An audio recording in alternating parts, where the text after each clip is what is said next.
Jack Anderson. Here. Jay Brennan. Present. Mary Remig is absent. Carl Grinke. Here. Present. Okay, we'll call the meeting to order. First, we have the approval of the agenda. So moved. I'll second. Seconded by Jacqueline. All in favor? I am. Item number 3, adoption of minutes. Now we have 2 here. The first one is for the committee meeting, August 13th, 2020. Do I have a motion? Jay, seconder. Wendy. Wendy. The second one is the advisory committee meeting, August the 20th, 2020. I need a motion. I'll Move. make the motion. Jack, seconded. Jack. All in favor? Carried. I'll ask here, just in case there is any disclosure of monetary interests. No public meeting. And item number 5, we'll move to number 6, priority issues. We have 2, and I'll turn it over to Carl. Thank you, Mr. Chair. So just this one will be very quick. I'm just presenting for the committee's consideration and potential endorsement the final site plan. For the first block, or for the first phase of the Bellamy Farm subdivision. So as you know, you've been considering and commenting on site plans for the townhouse blocks as they've been coming along. We're at the last one now, which is a 4-unit single-story block just at the corner of Frere and Staples. It backs onto the Cataraqui Trail, so the subdivision agreement does establish a requirement for a fence along there. So there's nothing too out of the ordinary on this one compared to everything that you've seen all along. We're looking at unit sizes between 1,540 and 1,600 square feet, single car garage. Rear and side facades will be siding, front facade a mix of siding and masonry, a gray brown color profile, and the tree selection will be confirmed towards the end of the process. And with everything else, there will be shared driveways access the sites, with 2 proposed for this block, serving the 4 units underground utilities. So staff continue to work with Public Works just to iron out the final details, and with the committee's endorsement, we hope to take this to council soon. So if any questions or comments, I'll welcome them. Otherwise, I'll welcome just a motion or resolution in support of the site plan application. Well, the exterior appearance will be much like the ones that are already there. Is that right? Yes. Okay. Jacqueline? Yeah, just a question for Carl, Mr. Chair. Some of the townhouse blocks for the 2-story needed the minor variance for the side yard setback. Is that going to be the case for this block with the different configuration? No, they won't. The single story through the chair, the single story townhomes are on slightly larger lots, so they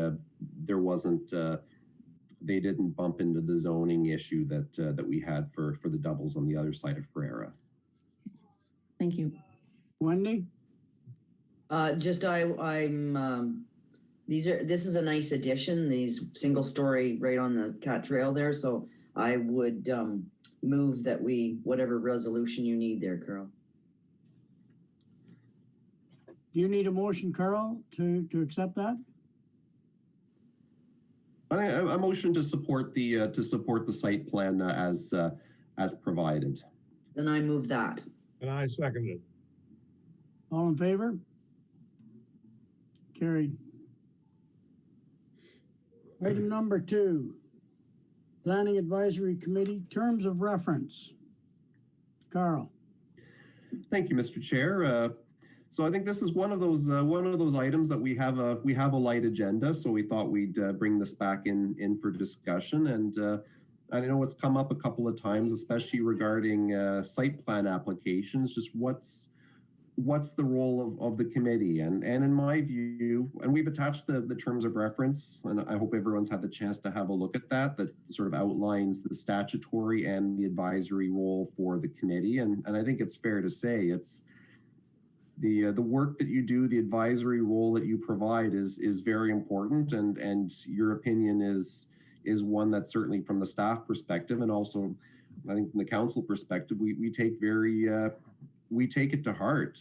You're in a way I can say the jury of peers for planning applications, especially where you do have an approval role for minor variances and severance applications, but also when you're having a look at zoning and site plan applications. So the terms themselves, and certainly Councillor Alford had suggested maybe we have a look at these, see if there's anything that we want to change or tweak in the terms. But I think looking through them, or at least when I had another look at them, I saw that they're fairly the terms are fairly broad. They give the committee a pretty broad responsibility, and not just looking at applications of the Planning Act. At the odd time, other planning files are going to percolate down, and I expect I'm going to be relying on your advice for things as we move forward. So I think ultimately we do have two main roles: the decision-making role as the Committee of Adjustment, and then the advisory role. So, and from my perspective, I'm not. You rely on me as planning staff to certainly advise on interpret our official plan, provide some of the context, look at some of the things that we should be looking at. But I rely on you as well as the local experts who often have professional backgrounds that really complement and add to the work that we do. So a lot of the conversations that have been happening around the table, like you've been bringing your own professional backgrounds and expertise to that, and that adds a lot of value. So I think I don't think anything is off limits when we're looking at a site plan application and a committee member has a question that, like, is this? I think it's. I certainly would endorse a broad view of the role. I think any question is on base, and it's entirely possible that that staff could be missing something, or you guys have a different look at. Have a different look at that. So from that, along those lines, I certainly welcome a broad range of discussion and feedback from you, because these do get incorporated into my reports to council on zoning applications. I do have a section for planning advisory comments, and I have had councillors ask me, what does PAC have to say? Councillors Alford and Brennan are very. They certainly are pleased to convey PAC feedback to it. So I think I just wanted to outline here that the role is an important one. We're seeing a lot of development in town, and certainly I welcome your participation as a sounding board. So certainly I'll pass the baton over to the chair just to see, I guess, if any discussion on the role, or if you feel that. If you feel that changes or tweaks to the terms of reference are warranted. Thank you, Carl. Wendy. Thank you, Mr. Chair. No, I agree with Carl. Reading it over, it is fairly broad, and I didn't see any place where it necessarily spoke to what you could or couldn't ask. But I know this whole discussion came out of a concern that Jacqueline had voiced about some of the questions that were being asked. So perhaps we can, for me, and I've said this before, if it's in a report that I'm reading, I presume it is fair game to ask questions. But I would love to hear what Jacqueline's thoughts are. Thanks, Wendy. Jacqueline. Yeah, I mean, I had a read over the 3-page. It's pretty broad. I guess I just had one question. under the advisory role under 2.1.3. I don't know, Carl, maybe you can shed some light on just what it means. There's a sentence that says, this evaluation can involve balancing competing interests. What does that mean? Am I just... So I think through the chair, I think competing interests is, I guess that's one. I'm just thinking back to some of the examples that some of the interesting files that we've seen, and I'll think about the application at 65 Chambers Street, where we saw where there just the proposal was to allow 2 additional units within that converted dwelling, and there was a lot of discussion about where the parking should be, and that's sort of where we saw the interest that a lot of us, or all of us, have in ensuring that the town creates more housing, but then also the interest in preserving the heritage landscape that's a part of that area, looking at what's the appropriate way to service it. And certainly when we look at competing interests out with respect to the Campbell subdivision, for instance, and we have there's the environmental considerations, the economic development considerations, and part of our job, and certainly council's job as the decision maker, and my job in sort of piecing together all of these policies of the official plan, is sort of balance each of these and hopefully come to the right answer for the community, because there's so many different communities, so many different interests. It's what makes planning really interesting. Did that answer your question, Jacqueline? Yeah, I think so. And I guess it comes back to, I guess that kind of answers maybe the initial reasoning of where this question came from, right? I mean, I think it was initiated by the sidewalks on Ferreira with the Kevlar development. And it was just, there was comment that I got after the meeting from people in the public of, we had no right to even bring that up. So it just made me kind of go, well, wait. So are you saying that we can talk about stuff like that at that level, at that time? I mean, you could talk about businesses coming in, we have the KFC right on the corner. Like, if another fried chicken place, is that up to us to decide whether right across the road, that would be the highest and best use of another chicken place going right across the roads, as an example? Is that our place as PAC? Carl. So to answer your second question, the answer generally is no. And certainly if we're we may not necessarily feel that a particular land use is, especially within the broad range of commercial uses, there may be a question, another one, do we need that? But ultimately that's not our call. The question is, does this meet zoning? Does it comply with the official plan? Does it fit within that parameter? And from our perspective, we don't really evaluate the business case for each of these. That's what the developers would do.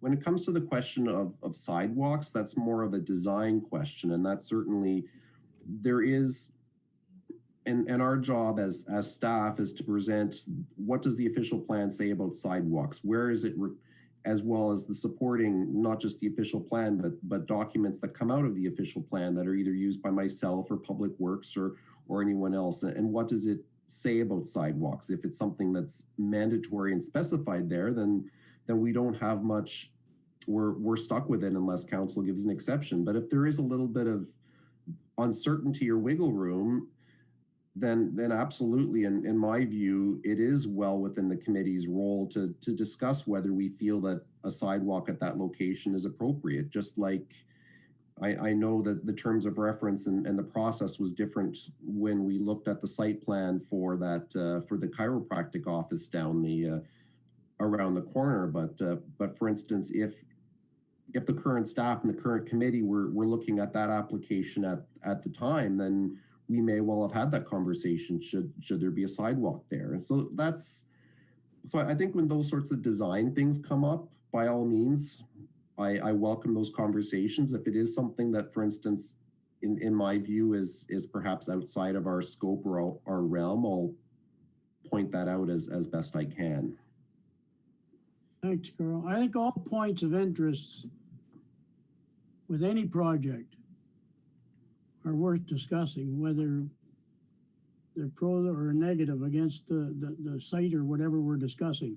But any points that you feel that should be discussed should be brought up, whether that's my feeling on it anyways. Wendy, you had a point.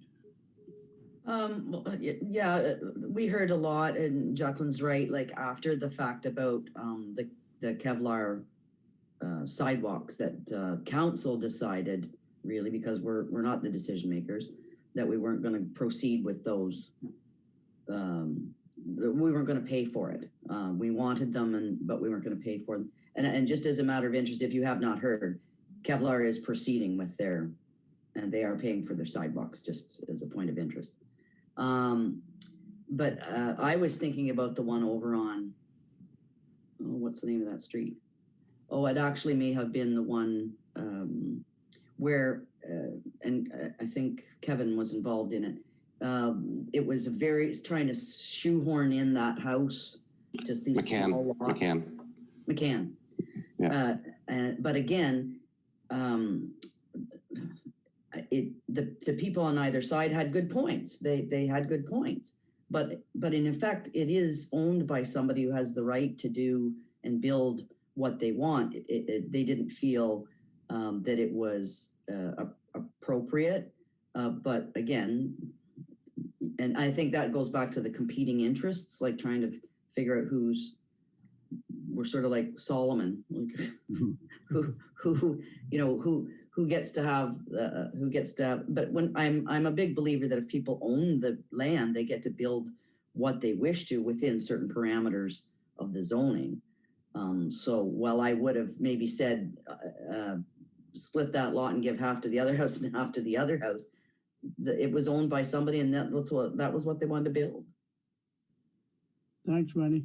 There was one point come out on McCann that to me, I sort of laughed at. And we're talking about one person owned a house that was built 50 years ago. And what was being discussed about being built on the vacant lot was going to block a window, which is, to me, had nothing to do with the project at all. In fact, the window was there, like the person building on the lot can't appease everything that's in there on the house that was built 50 years ago. Jay. Yeah, I mean, not to rehash all the things that we've done, but it's good to have a look at these again. And I appreciate it's on the agenda, so at least we've read them. And I think that Carl, in your preamble, hit it right on the head. They're broad enough that anything's game for us to talk about. And and these are new, like the Planning Advisory Committee hasn't been around forever. 2018, am I right, Carl? Before we were just a committee of adjustment. So, yeah, is that right? It was around 2016. There was always the Committee of Adjustment, but then the province changed the Planning Act to require single-tier municipalities to create a Planning Advisory Committee, but then didn't tell us what the PAC can actually do. So then the decision was made before my time to merge, have the C of A also be the PAC, and I think that makes sense. And in new terms of reference, I guess, formalize it. Yeah. So in our particular case, I just got to finish. I found that we've had a number of times when there's people that come to the meetings or join us on Zoom, and they're not happy, and there's a proponent, and then there's the people that live around there or whatever. And there's been a number of occasions when we've been able to send them back, put them together, and try to work something out, and off in case they do. And I think that's the beauty of this committee here, and we can get things put together. And then before it comes to council, we can have a lot of confidence that we've made the right choice, because, if it's contentious, and the McCann Street's a good example. I mean, it's true. I had a lot of sympathy, but the fact of the matter is, that's an empty lot, and you know, they have every right to build on it. So, but you know, I think that with the people that are around this in front of me here, they all have a lot of common sense. They have some specific expertise, and I think it works well. And I think these terms of reference enable that. Thanks, Jay. Jacqueline? Thanks, Mr. Chair. I guess I feel like maybe there needs to be more of a checklist when it comes to, let's use the sidewalk as an example. So it never came up when we talked about the chiropractic office. I mentioned it when we were talking about Staples Boulevard, where are there sidewalks on either side? And then it came up and ended up being a sticking point for the Kevlar development. So it's all in the same neighborhood. It would all be the same street, the connecting road to the neighborhood. There just doesn't seem to be a consistency with it. No. So we have a sidewalk that kind of starts and doesn't, that should have been connected through all of those applications, so that, you know, the broader picture is we can look at it from looking down and go, well, wait, we've got this application and this happening over here. There needs to be a connection between all of the applications on a broader scale that we are keeping in mind. And I don't feel like we have that. Thanks, Jacqueline. Wendy? Yeah, I feel similar to Jacqueline about that, but I think that's been a process. I know, and Carl, you will help me here. The decisions to collector roads have 2 sidewalks, other ones just have 1. Like, we're working with old infrastructure, and there was not policy with regard to things like that until we started to explode. And I think it's lagged behind. You know, we're getting the development and developers coming here, but the from what I understand from Troy and from Carl, that some of this hasn't caught up with the massive push to develop yet. So I think that's coming. Carl, can you chime in there? Because I know that the decision on where is it written that we have on collectors, we have 2 sidewalks, we only have 1 sidewalk. And we ran up to that on Alexander Street. When we were redoing that street, they had previously had 2 sidewalks. And then when they rebuilt the road, they only put 1 back. And there was some discussion all around that. Yeah, I think that was Condi. Policy over sidewalks. Yeah, it was Condi. Condi. Yeah. Carl? Yeah, no, I think Wendy hit the nail on the head. I think we're our policy is catching up, and without getting into the technical details of what our engineering and documents and the public works specifications spell out, certainly where there is an area where something's a little bit unclear in policy, that leaves a little bit of room for discretion in us to sort of make what we deem to be the best call at the individual time. But I think Jacqueline she raises an extremely valid point, and at the end of the day, as our community builds out, as these new areas build out, you want to see a consistent framework for how that infrastructure is going to happen, and this sidewalk discussion really clearly highlighted the need for that. But as Wendy said, there is a process and a policy discussion that's sort of been working its way in the administration right now, and we're hopeful to bring something forward to council there. Okay. Yeah, I totally agree. However, I don't think that there's nothing that we've put in that our terms of reference as a committee that will change that. That's got to come from a policy decision from council. So I thought, you know, I thought we were talking about the terms of reference. Wendy? I did have a question on 2.1.3F, any other policy plan or applicable law that might be adopted by council or other government agency. Carl and I've had this discussion before, and I'm not sure whether it comes from planning advisor or where it comes from, so I'm going to ask.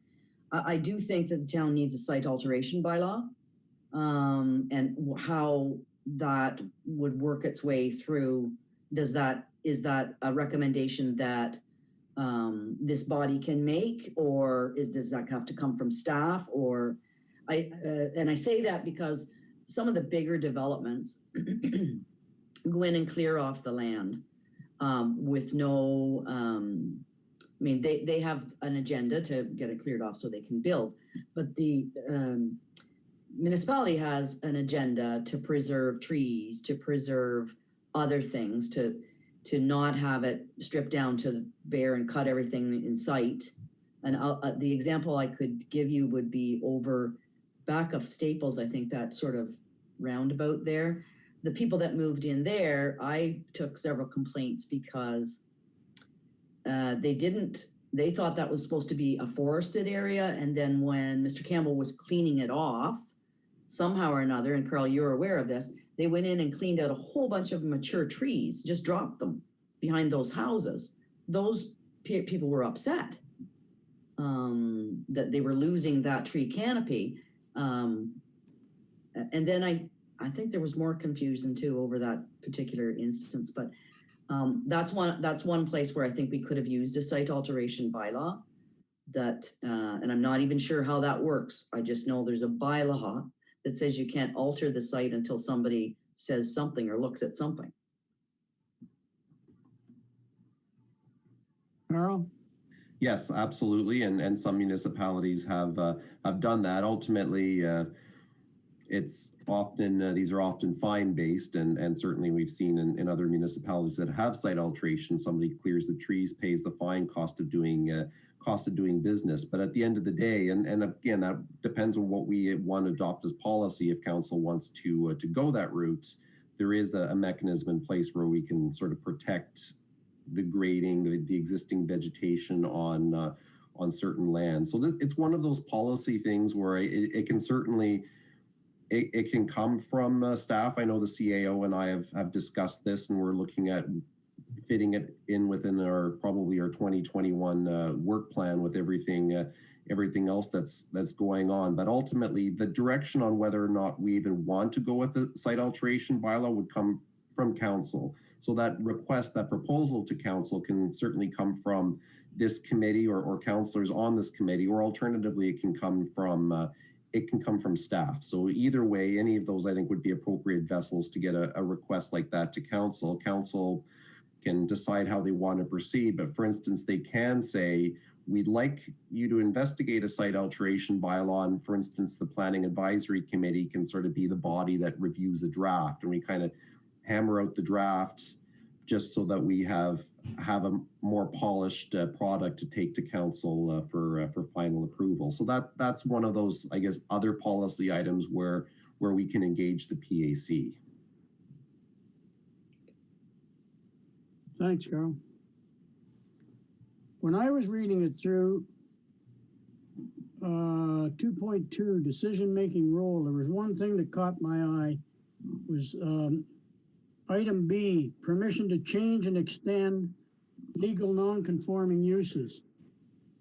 And that can be rather tricky, and because that would mainly happen in the older part of town here, that we could run into situations where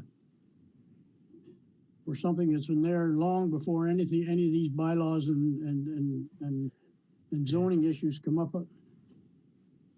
And I think that's one area we have to watch if we had some kind of development where some of those came up, where we opted to change or extend a legal non-conforming use. And make sure, well, the other thing I know was, this came up with another one where they wanted it to fit in what they were doing with the existing architecture, which existed around it, which I feel quite strongly about too.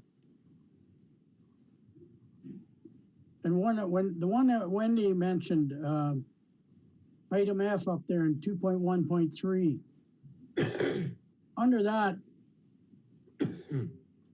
say we had a decision that went to the OMB and they come back with a ruling from the OMB, would that fall under that classification there, Carl? So in my, and this is where that's a little bit interesting, and I guess I'm lucky to have not had substantial appeal experience in my planning career, but when I've seen that happen in other municipalities, the committee of adjustment makes the decision, and then that decision, that's the municipality's decision. It's the municipality's decision that's then appealed to the OMB or LPAT as it's known now. Yeah. And council isn't usually that involved in it unless they want to be. But ultimately, the committee is making the decision as the town. So it is the town versus whoever the appellant is. Does that answer your question, John? Yeah.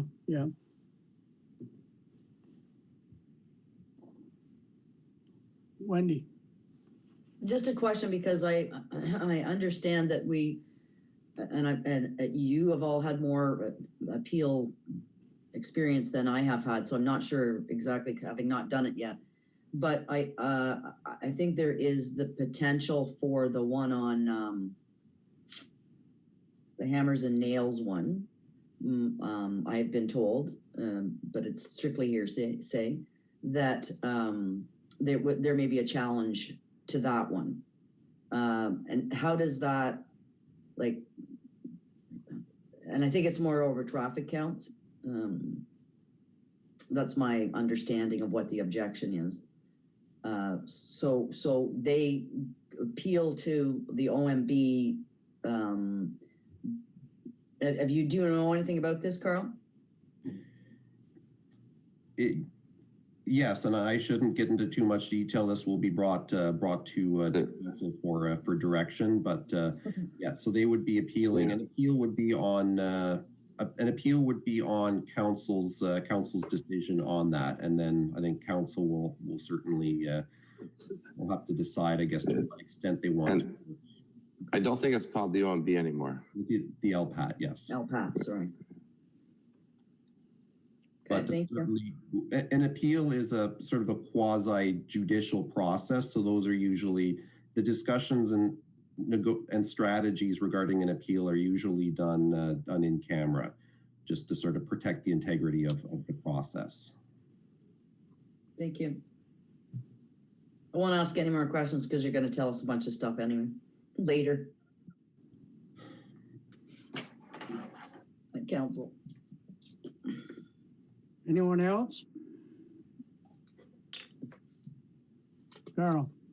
But I did want to, the one on McCann, that example has been brought up, and I did want to sort of note that as, regardless of the decision that was being made, I wanted to highlight that as one where I feel this is the planning system and the committee worked exactly as it should.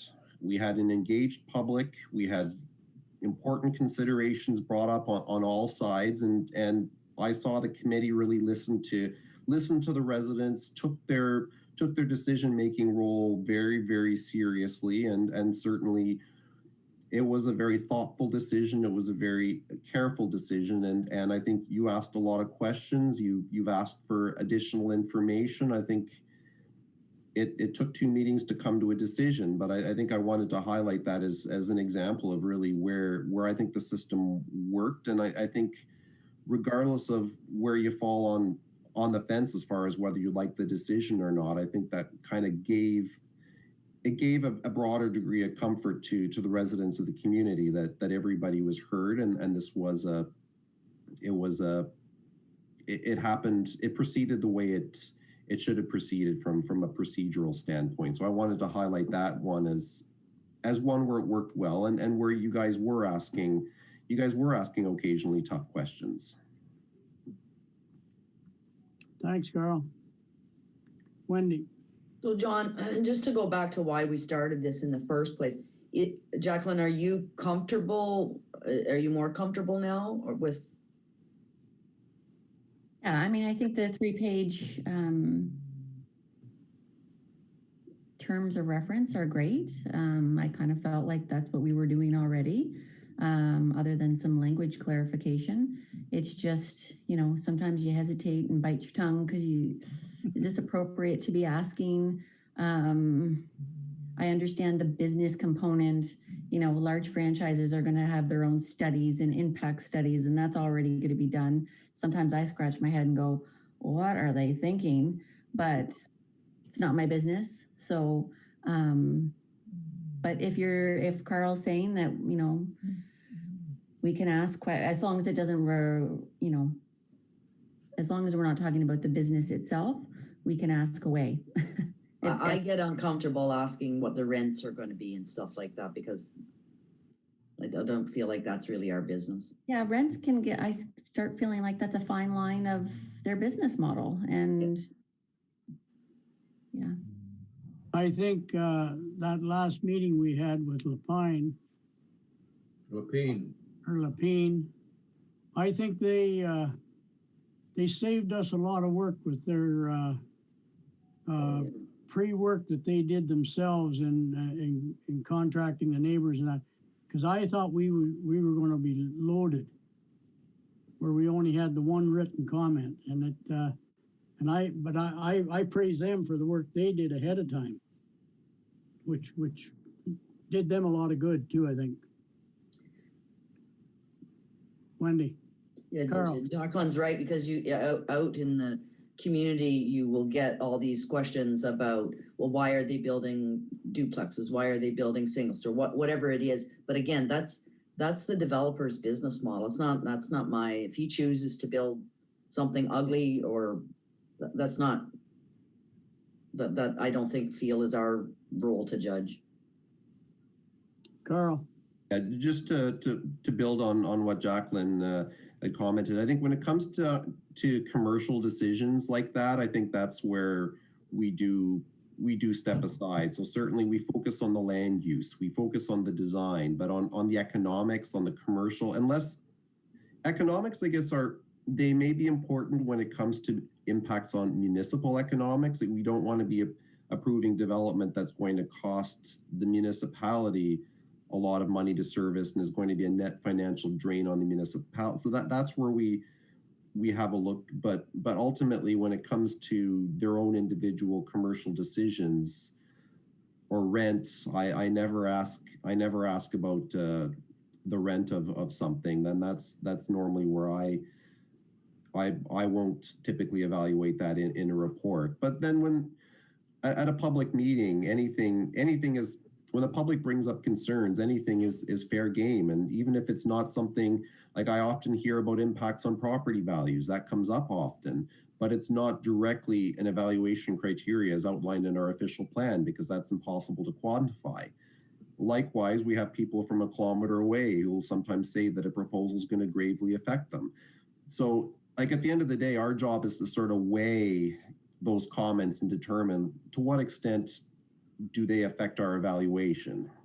So anyone can come and speak their piece, and then our job and council's job is to sort of determine which has real planning import and which is something that has less so for that. So whether or not somebody's charging too much rent, I won't really have any regard for that in my planning review of an application, for instance. Yeah.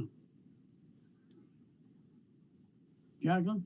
Mr. Chair, just to Carl's point, I mean, so sometimes it's nice to know the backstory, to really understand the applicant, to understand the project, to understand sometimes the negative feedback we get. There's always a story. There's always a backstory. There's always a reason why somebody writes a letter. Not that we need to get into nitty gritty, but sometimes it just helps. You know, it's difficult sometimes when you know a backstory or a negative thing about a developer. When you know down the road, it's not necessarily going to be great for the municipality. It's difficult to not necessarily take those other opinions into play. But, yeah. Wendy? And I prefer not to deal with the backstory, because that's very often anecdotal. It's very often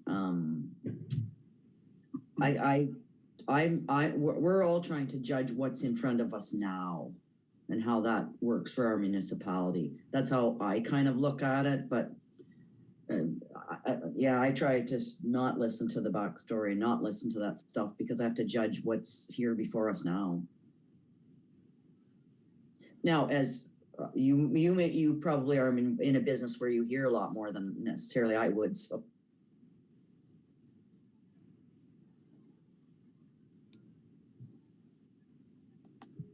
There's no doubt that that's a as people, I think that's a challenging part of our job. But the positive, Mr. Chair, the positive side to that too is Lapine has a phenomenal reputation. So that does play into it, right? You're excited when you hear that name. Wow, they're coming to Smiths Falls. Like, they're an incredible developer. And they showed that in their meeting, how awesome they were. So there's the flip side to it. I don't mean to be gossipy about it. That's not what I mean. Sorry, can I ask another question? So what if we knew it was a terrible developer coming to town, and what right would we have to say no? I'm just trying to I'm trying to put myself in that. Like, so we have a terrible developer coming to town. They have a terrible reputation. What would we do about that? What could we even do about that? Well, if you had some past references from other municipalities or something, that things went awry or certain things happened or like that. So would it be in our wheelhouse to say we don't want this developer, we're not approving? I don't think you can say no. We don't have that mandate. That's what I mean. I even if it was a terrible one, I don't know what we could do about it. Carl? Yeah, no, absolutely not. And certainly if I get, at least the message I convey is when people are dealing with me for the first time, they have it's a fresh start. And at the end of the day, we would have our decisions need to be based on solid planning rationale. How does this comply with policy? How does this comply with, is this good planning? Is this good for the community as outlined in our policies, objectives, and goals of the official plan? So ultimately, character and reputation are not criteria that we can make those sorts of decisions. Unless it was municipally owned land, probably. We own the land. We may not sell it to them then.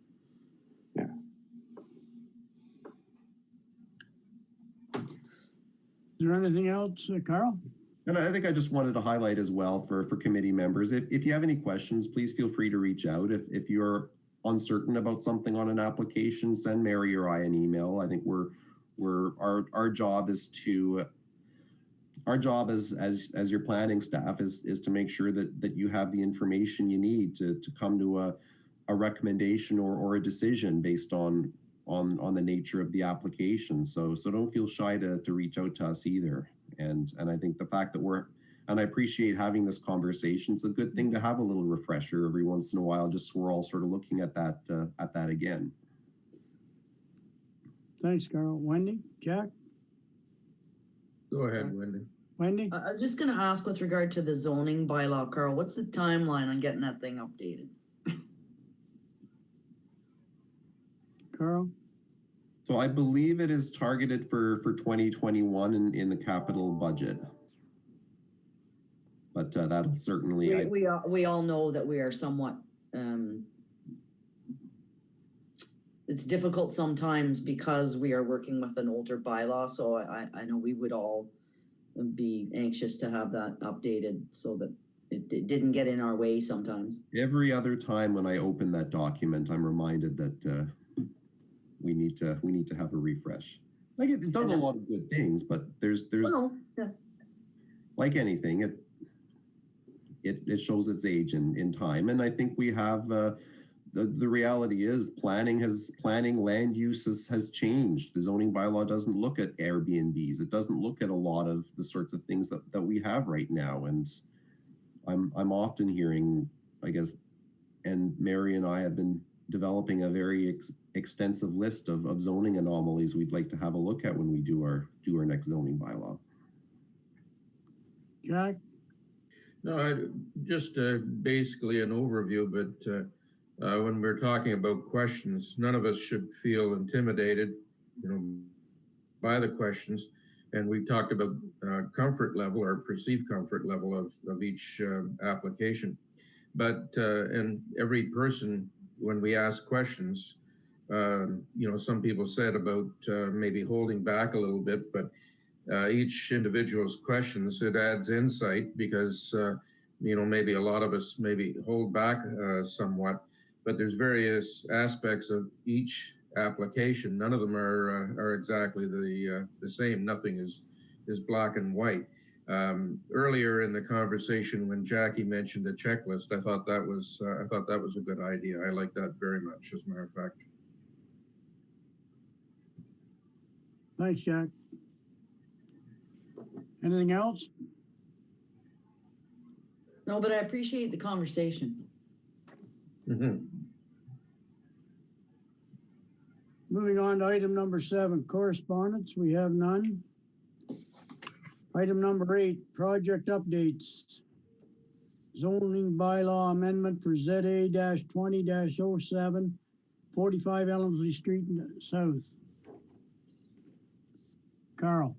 Just a quick update on that. I think the discussion this did come up at the at the public meeting, and I think Jacqueline was asking about density bonusing that we're entitled to look for as part of under Section 37 of the Planning Act. At this point, I'm working that out with the proponent, and once we have a package that we're comfortable with, I'll be bringing the package to council. But I think I'll reiterate, they've been I've enjoyed working with that team through the entire process, and